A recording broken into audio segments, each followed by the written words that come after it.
সেদিন বাবার বাড়ি গিয়েছিলাম কল্যাণীতে। ফেরার পথে হাই রোড হয়ে ফিরছিলাম। বিকেলটা, পড়ন্ত বিকেলটা এত সুন্দর লাগছে। হঠাৎ চোখ আটকে গেল আকাশের দিকে তাকিয়ে। আমরা দুজনে দাঁড়িয়ে পড়লাম রাস্তার পাশে। অপূর্ব দৃশ্য দেখো। আমি তো প্রথমে ভাবছি ওরা হয়তো ঘুরে বেড়াচ্ছে আকাশে, পাখিগুলো। একটু পরে বুঝলাম সারাদিন শেষে ওরা ওদের আশ্রয় খুঁজছে। ওদেরও একটা বাড়ি থাকে। হ্যাঁ, একটা বাড়ি একটা মানুষের জন্য যতটা প্রয়োজনীয়, পাখিদেরও কিন্তু ঠিক ততটা প্রয়োজনীয়। রাতে ওরা একটা আশ্রয় খোঁজে। অপূর্ব লাগছিল। পড়ন্ত বিকেলে এত সুন্দরভাবে পাখিগুলো উড়ে বেড়াচ্ছে দেখে। তো প্রত্যেকটা মানুষের একটা বাড়ি ভীষণ প্রয়োজনীয়। সারাদিনের ক্লান্তির পরে এসে একটু বিশ্রাম নেওয়া। পাখিগুলো ঠিক সেইভাবে, এটাই ওদের বাড়ি।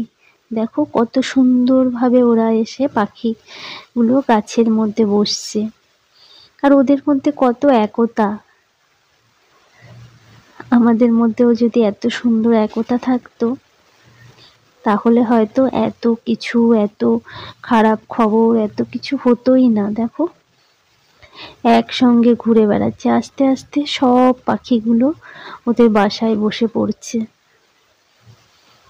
সারাদিনের ক্লান্ত পরে, সারাদিনের ক্লান্তি শেষে একটু আশ্রয়ের খোঁজ।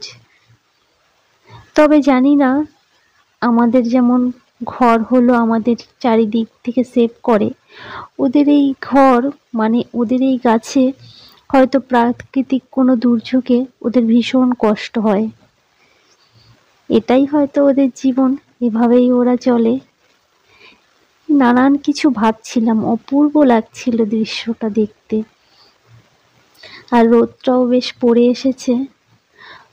মনে হচ্ছিল আমরাও বাড়ি ফিরছি, ওরাও দেখো বাড়ি ফিরেছে। ওদের বাচ্চা হয়তো, কোনো বাচ্চা হয়তো এই গাছেই রয়েছে, সারাদিন মায়ের অপেক্ষা করছে, বাবার অপেক্ষা করছে ওদের জন্য খাবার নিয়ে আসবে। হয়তো নিয়ে এসেছে, কি জানি। ভীষণ ভালো লাগছিল। যারা হাই রোডে যাতায়াত করো চিনবে জায়গাটা। পায়রাডাঙ্গার একটু পরেই, পায়রাডাঙ্গা থেকে রানাঘাটে আসার পথে একটু পরেই বাঁদিকে। এরা বোধহয় কোনো পরিযায়ী পাখি হবে।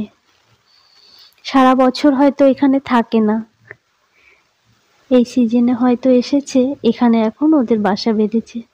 আস্তে আস্তে দেখো সব পাখিগুলো বসে পড়েছে গাছে। ওদের বাসায় ওরা বসে পড়েছে।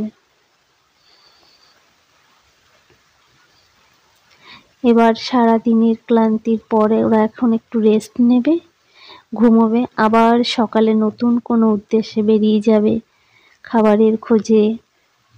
কত ওদেরও হয়তো নানান কাজ থাকে, সেই সব কাজে হয়তো ওরা বেরিয়ে যাবে। ভীষণ ভালো লাগলো সন্ধেটা।